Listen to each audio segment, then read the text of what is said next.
How much does the agent really make the difference? I mean, is the agent really the one that drives your career, or you have to drive the agent? You have to drive the agent. I mean, the agent, certainly there are a lot of union jobs in particular, the jobs that you'll be able to pay your mortgage with, that you're not allowed to really work those jobs unless they go through an agency.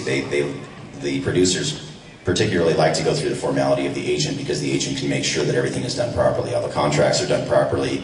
They know you're going to show up on time if the agent says you will, pretty much. You have that relationship with them, and so you need that representation.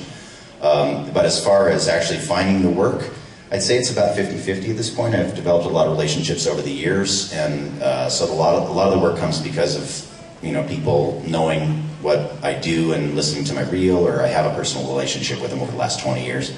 But the agent will also have that in that I may not. She'll have access to jobs that I may not.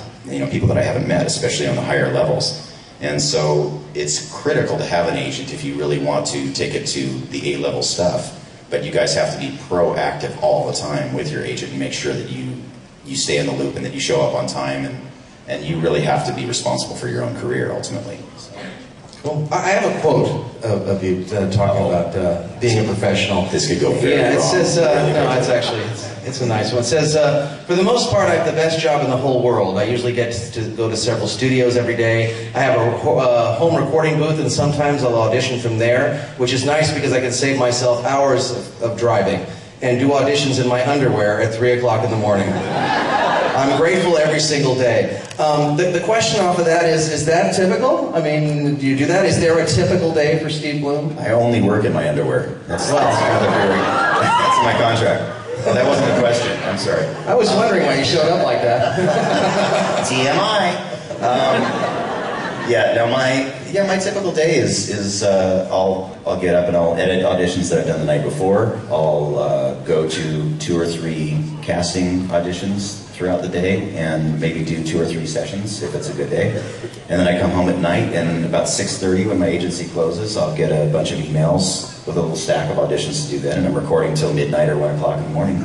And then it starts all over again the next day. So it's true that no matter how successful you are, you spend more time auditioning for jobs than you actually do doing them. Oh, the guy I mentioned before, Jack Angel, told me when I first started with the agency that the audition is the job. And if you get booked from that, that's just a bonus. And so you have to put as much energy and as much quality into the audition and effort that you would in the final job. And it's even more important at the audition stage, because that's where you get made or broke. And that's what they'll remember you from. And even if you aren't cast from that particular audition, they might remember you for another project later on, or another character within that same show. So how do you keep your attitude up? How do you keep your positive when so much of it is going out and not getting the work? Well, I really took that to heart, that the audition was the job, and I enjoy the audition process. I enjoy creating characters. I enjoy embodying characters. So for me, all of it's fun, whether I'm getting paid or not. I enjoy the process of it, and I really like the people. And especially starting in anime, the people are the best in the entire industry. It's just a great group of people to work with. They're amazing. I mean, they're really like family. When I said it's like coming home here, I meant that. I mean, working at a place like Zoom, it's really like family. I walk in the door, know everybody, and we hug each other, and we are genuinely happy to see each other. So, what can be bad about that? When that's your job and you're going to casting places like that, the voiceover community particularly is very friendly that way. And most of the people I know most of the casting directors in the business, and so it's a friendly environment for me. So I'm not intimidated by it anymore, and I actually enjoy the casting process. Cool. It's fun for me to create something from nothing too. So. Well, good. About these guys out here, there's people out here that want to be voice actors, and they're at various stages of the way. What advice might you have for them, and what questions might you have regarding that? So let's. Yeah, you want to? Anybody? Yes. First hand up, right there.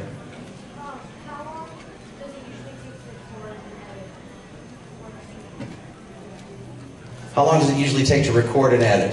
For an episode of something, or? For an episode. Well, you know the answer to that for anime better than I would. Anime is about 2.5, 3 days of recording for an episode. For an episode. Generally. And my part would be maybe a couple hours.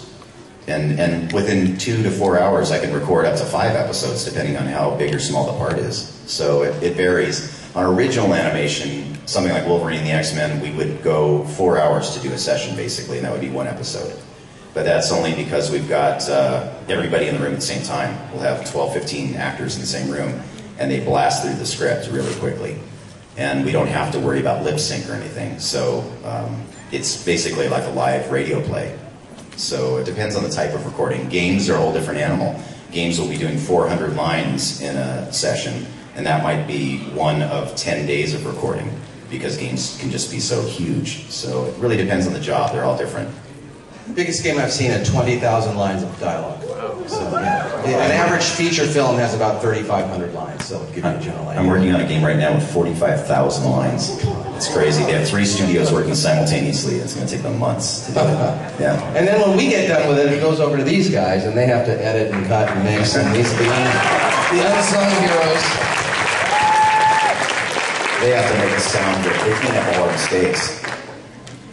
So what are some steps that people can take if they want to move forward in this, in voice acting? Well, get some training, first of all. Get a lot of educated opinions about your ability, because a lot of people think that it's easy to walk into the studio and be a voice actor, and I can do a funny voice, so I can do it. But can you act and carry that voice through 26 episodes of a series and make it believable?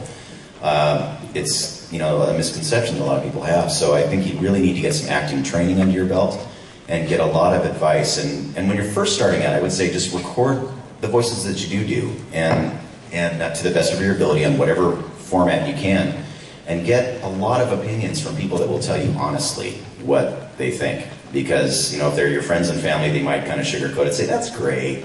When underneath, they'll walk away and go, oh my God, he'll never do that in the future.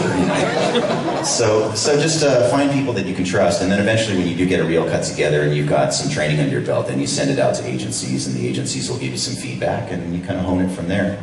But you go to guys like him, because he can train you. Woo! Shameless plug. Okay. We'll be talking about that, because we do have adventures in voice acting workshops, but we'll talk about that a little bit. Things to watch out for. I mean, is there some pitfalls? I mean, I certainly ran into some when I was first starting out. Anything that you should warn these guys about that they should look out for? Well, the number one thing I would say is just to be careful of the workshops that you do take. Go to a very reputable one with a good track record, because there are workshops that are available all over the country at all different price ranges for all different amounts of money. And I can't tell you how many times I've heard from people that said that they went to a workshop that was supposed to be this intensive thing that had casting directors there that were going to help me launch my career. I paid $500 for a couple of days, and it really was worthless. The guy who was teaching had never worked in the industry before. So that's the kind of thing you really have to watch out for, and do your research before you find an instructor.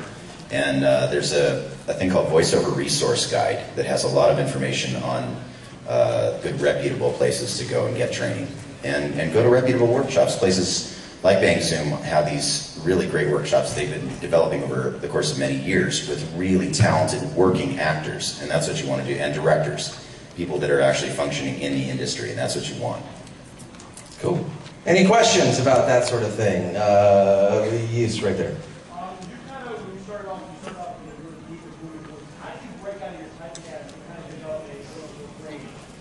That's a good question. Well, from very early on, I actually got to do a much wider range than you guys may be aware of. It's just that those characters weren't major characters. They called me the cleaner back in the old days, because I was the guy that came in after everything else was recorded, and they had 20 parts left that were maybe 3 lines long or something that maybe didn't even have a name for the character. And I was the guy that came in and did all those voices because they knew I could. Only later on was I recognized for being able to do that. In fact, I still see on blogs from time to time that I'm the guy with one voice, and it's funny to me, but it doesn't hurt my feelings or anything, because that's their impression. But I've been doing a wide range of voices since probably the very first session I ever did. I mean, even in the Guyver, I did little crazy creatures that were, writhing and dying in pain, and you never would have known it was me. I never got credited for it. So, being able to sound like you're writhing, dying thing in pain is actually, you know, really good for employment. It's weird. It's a weird business that It's way. made my career. Any other questions over here? Yes, you. First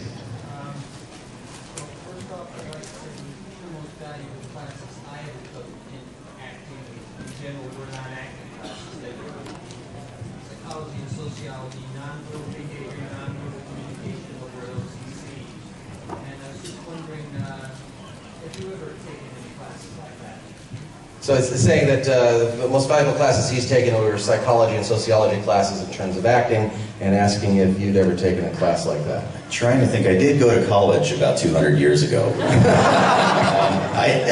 I don't think I took any. I took one psychology class a long time ago, but I've always kind of studied people anyway. I think I come by that naturally, and I think any good actor has to be able to do that, has to be able to kind of study someone and be able to break down what that personality type is and how you could flesh that out if you were put in a situation where you had to.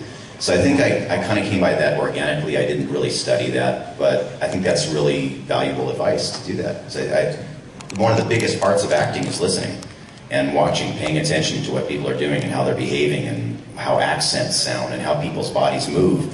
And even though I'm only doing the voice, I'm envisioning how I would move as that actor. So you've got to bring that vocally to the entire performance without doing the physical. So I think that's a very valuable thing. It's interesting. Never thought about it though. That's cool.